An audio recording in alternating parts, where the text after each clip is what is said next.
Hi, Marco. Hi, Sandris. Today we will talk about your book, or I think it's not only book, right? It's Nocera, so it has several formats, but about your book, Why Fresh 2083. And Yes. my first question, why is this title and why 2033? Well, it's a project that consists of several parts, and what's underlying the whole concept of this project is that we're looking back at the history of the electric guitar, but we are now in the year 2083. By 2083, as we will learn during the project, nobody's playing the guitar anymore, the electric guitar. So we're in a way looking back at the history and trying to understand what led to the decline of this instrument. Got And the title, therefore, already points to the fact that we are looking at a guitar or from the year 2083. Got it. And can you just give some background? Who commissions the project? What's meant for? What kind of format? Because it's the book is not only one format, as I understand here, right? Yes. Um, You asked several questions in one sentence. So let me first maybe just say what is the project now. It consists of three parts. It's a multimedia performance, basically with video. And on the video, you see three people playing electric guitars. And I am processing the signals of these three electric guitars in real time through a modular synthesizer. So that's a piece which lasts a bit less than 30 minutes. Then there is an installation, which is kind of ongoing. It can be presented for several days, and it just runs by itself.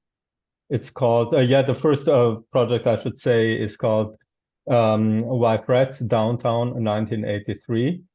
Because here the story is that the performance we're looking at on those screens, the three guitarists, that this is actually a performance which took place in downtown New York in 1983. So again, we're looking back at it from the perspective of the year 2083. Then the installation, which I mentioned, has the title Why Fred's Tombstone. It's a sort of, you could say, sculpture, which is playing by itself, and the sculpture consists of four interlocked electric guitars, and they're mounted on hi-hat stands. And when you press the pedals of the hi-hat stands, then the guitars detune, so the overall sound changes in a subtle way. And the third part is Weifred's Requiem for the Electric Guitar, which is a performance lecture. And basically, it's presented as a lecture, an academic lecture by a historian who is basically telling us the whole background story of Weifred's. And that is, as I mentioned before, that in the year 2083, nobody's playing the guitar anymore. First of all, the historic the researcher tells us that actually the guitar or the pickup was invented by Sieglinde Stern, an engineer in the year 1833. And then the whole history is sort of retraced, and then different theories are presented why people stopped playing the guitar altogether. So these are the three parts, and then you could say that the book is also a little bit an artwork in itself. Mhm. First of all, there are some extensions of those stories that are already mentioned. So in Downtown 1983, which is this concert which supposedly happened in 1983, we added an article which looks a little bit like Village Voice style, which Yeah. is actually a review of that concert and an interview with the artist who composed this piece. And then the in Requiem for the Electric Guitar, the historian who presented this whole theory that he developed, he, of course, like every proper historian, also published a book about the whole topic. And this book was also reviewed, which is another article, which is also in the book. So in that way, those stories, which I haven't mentioned it yet, but all those stories are made up. They are sort of extended through these extra texts. And then there is a fourth part, but the fourth part is sort of not really part of the project, you could say, or it is, but it's kind of halfway. Sorry, I'm mirrored here. Here, it's a kind of falling off the page. That's a website where I'm occasionally updating the material. And these are different sort of fragments or remains of the project, which are again a little bit continuing, forming a sort of continuation of this whole web of references. And I developed, sorry? I just asked, who is the team behind? So you are alone, or there is some? Yes, it's basically, you could say, a solo project. And I developed it in the beginning myself. I mean, it has a very long sort of prehistory, which is not very interesting, but there were like different possibilities of projects sort of on the horizon where I developed this idea. And then those ideas, those kind of planned projects didn't really happen, partly because of Corona, partly because of other reasons. But sort of since I already started thinking about this whole thing, at a certain point, I was just determined, okay, I want to do that. And then I started applying for funding. I started to offer this to different festivals. And a first version of the project was premiered in March 1922. And I was not happy with this version for various reasons. And so I changed a couple of things. And then, like, the proper premiere for my feeling, I would say, was in October 22 at the Musikprotokoll here in Graz. And that's and now the piece is a solo version.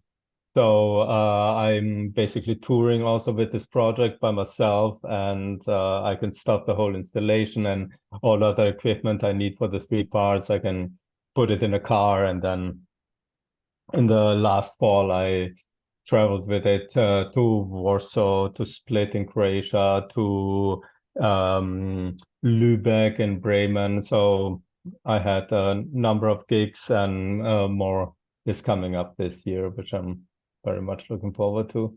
Good, good. I see. And what is the main concept behind the project? Well, the concept is this fake history of the electric guitar, and I have a sort of twofold relationship with the electric guitar. First of all, I really, really love it as an instrument, but I also think it's an instrument which is so loaded with symbolism. And so I'm kind of I rewrote the history of the electric guitar also with this purpose to bring in a sort of feminist perspective. So I deliberately changed the history in such a way that I assigned the history to a woman in Great Britain, early 19th century.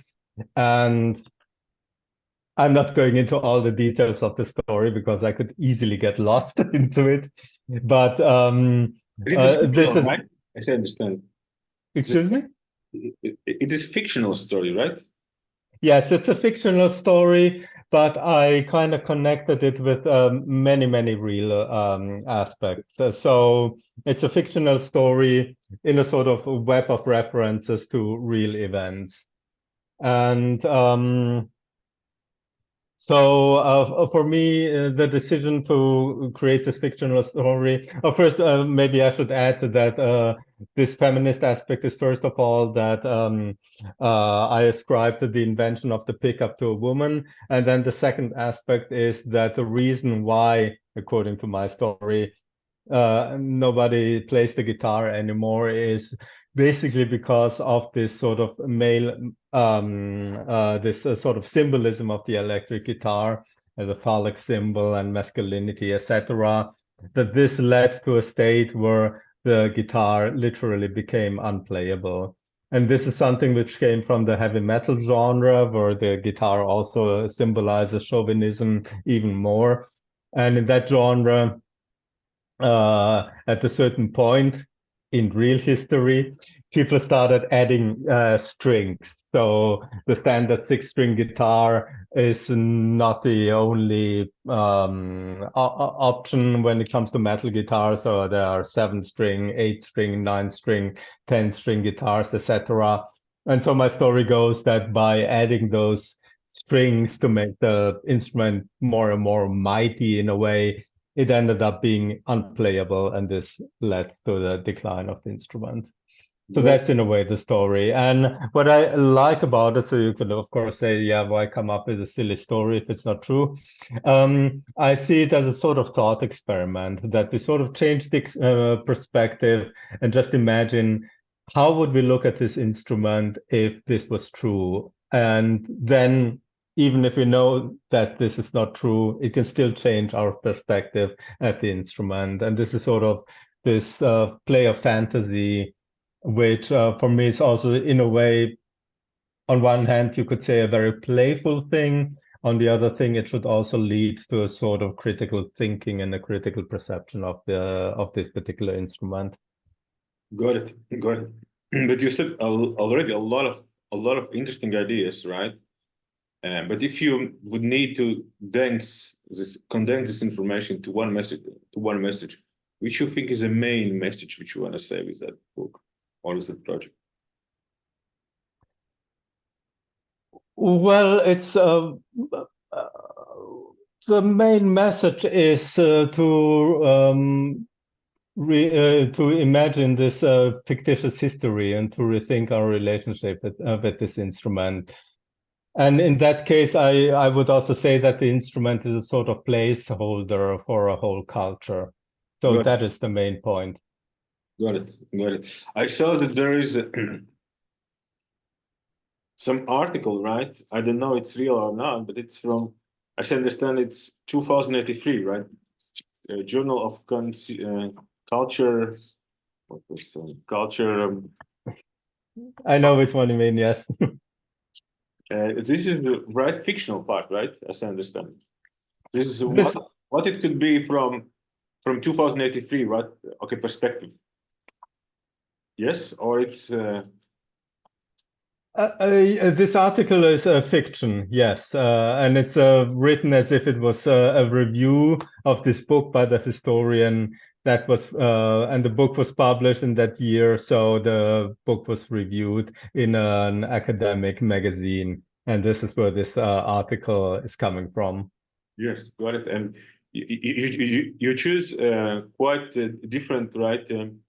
Let's say quite different media, right? One is a book, and then there is a performance, and then there is performance lecture, there is videos, and is there some kind of logic behind it, or?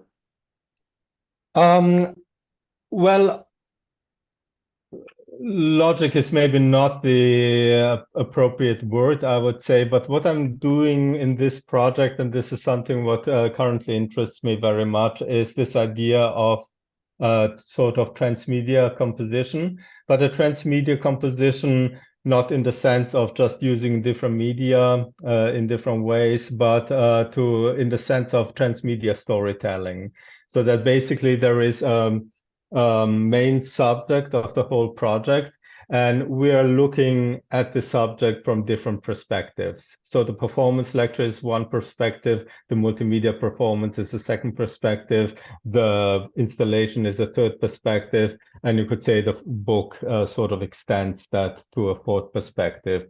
And so the point of departure of all three main parts of the project is the same. We're in the year 2083 and nobody's playing the guitar anymore. But they are focusing on very different aspects of the history of the electric guitar. So it's not that each part repeats the same story through a different medium, but they're really kind of complementing each other. They're like little sort of overlaps or little references from one part to another, but altogether they're complementary in the sense that they're kind of fulfilling a puzzle.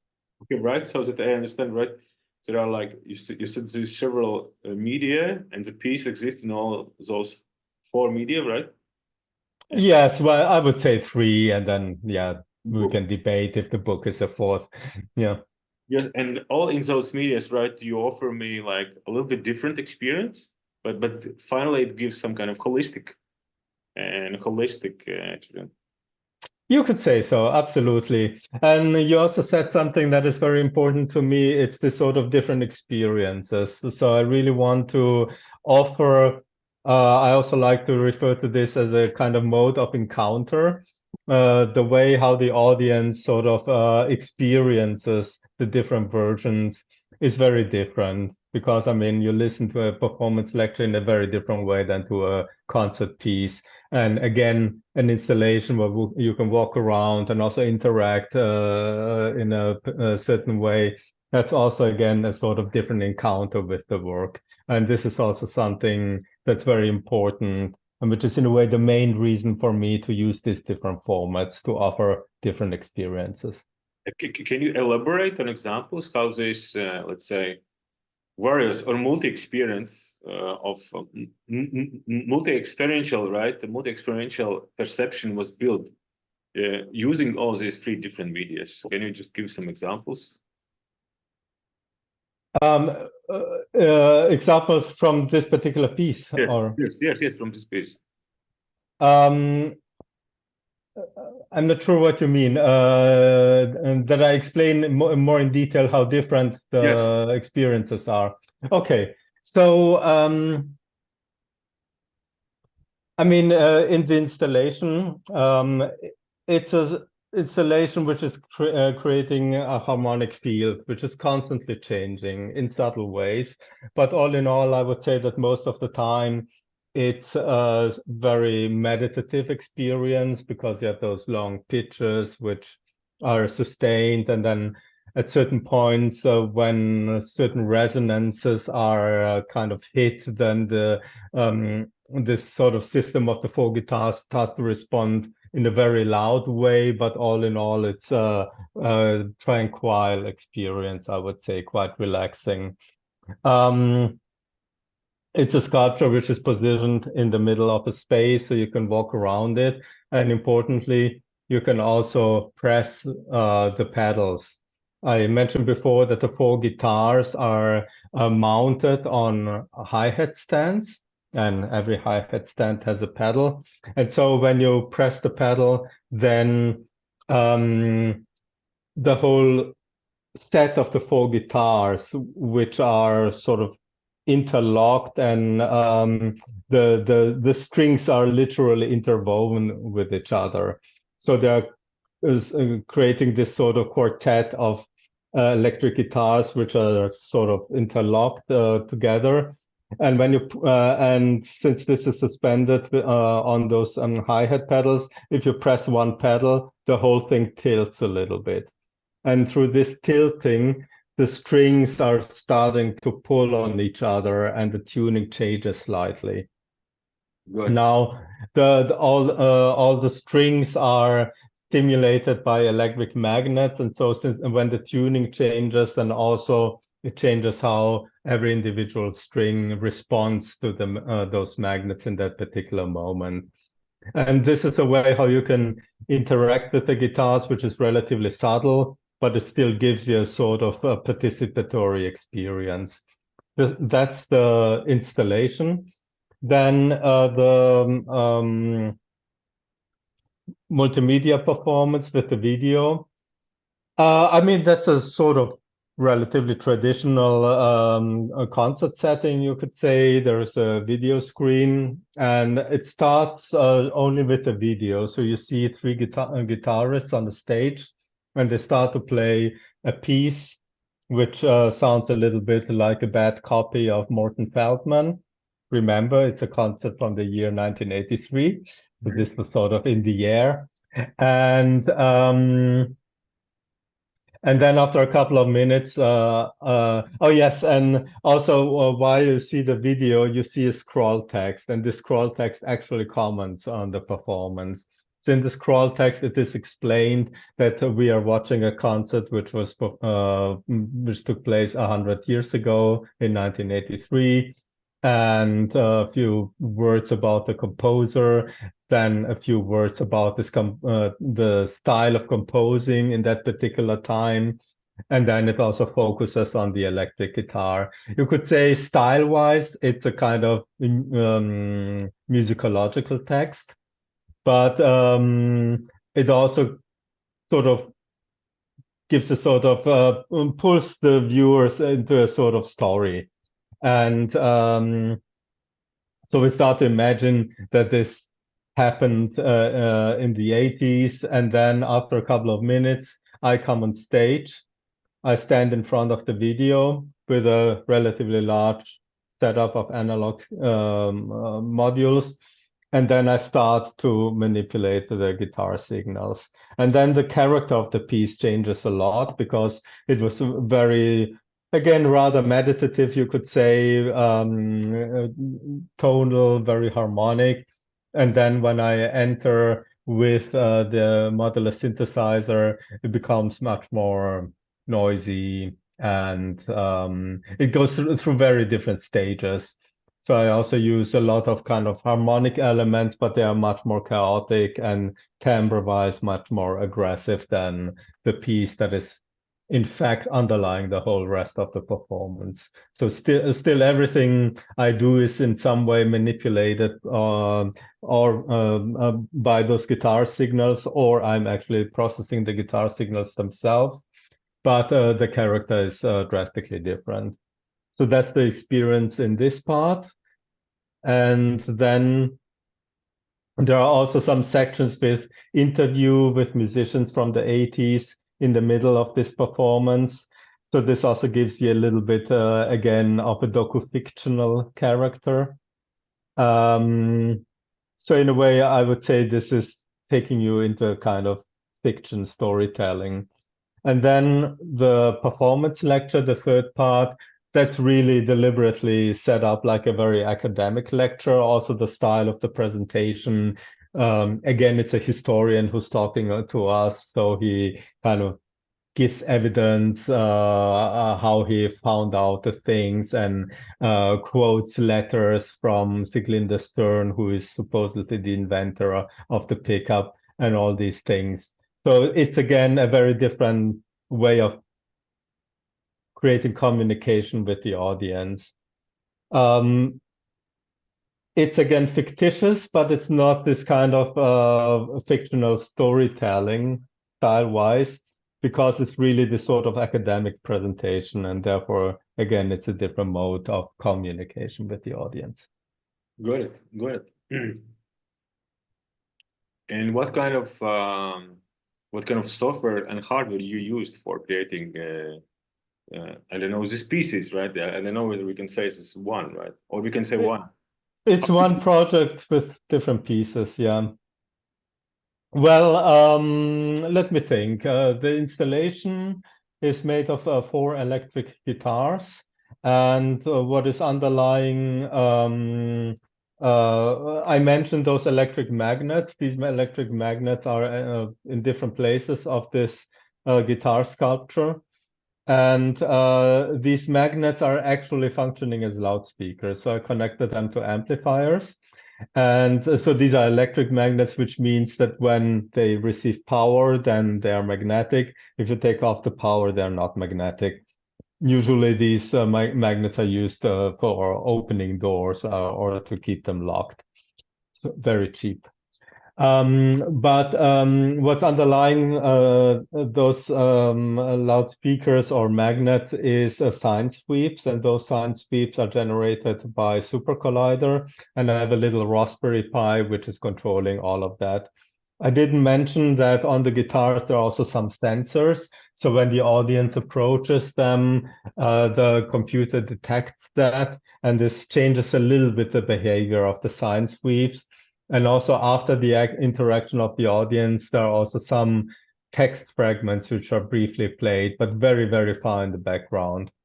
So all of that is done with a Raspberry Pi, which is connected to an 8-channel interface. And the software which is running is Super Collider. I have also a little Arduino, which is reading the data from the sensors, which is then sent to the Raspberry Pi. So this is the technical setup. But all this fits in a little box, so it's not very visible, the whole technology. Basically, what dominates is this image of the four guitars. In the multimedia piece, I'm using a large modular, like a Eurorack system. I have many, many different modules, so it's not one particular manufacturer. It's a relatively large setup, so yeah, I don't think it's interesting to go into the details, but it's, as I said, I'm using it to process the electric guitars. But maybe what's interesting mentioning is that I'm also using amplitude followers. And so the amplitude followers, the signal which I generate with them, so they are reading the amplitudes of the electric guitars, and then it's controlling, for example, the tuning of oscillators or the speed of some pulses, stuff like that. Mm-hmm. And in the performance lecture, I'm using a sort of PowerPoint presentation, but it's not, I haven't done it with PowerPoint, but it's all programmed in open frameworks because there are some features which I wanted to have, which is can't be realized in PowerPoint, and therefore, yeah, actually the whole PowerPoint style presentation was written in C++ in open frameworks. What do you think? Is this separate pieces? Are they standalone? So that if I just watch uh, lectures, so still it works for me, or I need all three together? No, you can watch, each one can stand on its own. So this is also a feature which is typical for transmedia storytelling. So the most popular transmedia storytelling example is Star Wars, where you have a movie, but you also have a video game, you have a comic. So there are so many different renditions of Star Wars. And if you read the Star Wars comic, the comic will have a story in itself. So it can stand on itself. You don't have to watch all 6 movies in order to read the comic. And but of course, if you know the whole story, then the comic is again going to add a little detail which was not in the other movies or video games or whatever. And I try to realize the same thing. So I wanted to have these different pieces which belong to the same project, each one highlighting a different aspect, and therefore they are kind of complementing each other. But each piece is totally makes sense also when you see or hear it by itself. And the last question, what would be your 3 suggestions to composers or creators who would like to create some transmedia projects but have never previously done it?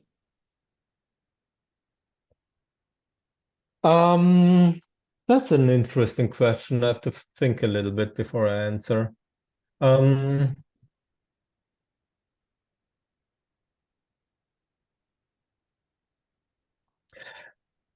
I would say important question in this whole approach is really the question, what sort of experience do you want to offer to your audience? How do you want the audience to encounter your piece or the different aspects of the piece? And what do you want to create with these different encounters? What sort of quality of relationship do you want to establish? Because some formats of presentation are rather encouraging a feeling of distance, and others are much more sort of feel much more intimate. And I think these are very interesting questions. So when you create a transmedia experience, I think it's important to think about those different modalities and make sure that you don't just make three pieces that are all in a way repeating the same kind of experience for the audience. At least this is the challenge that I sort of put on myself when I approach such projects. Thank you very much, Marko. Thanks, Andres.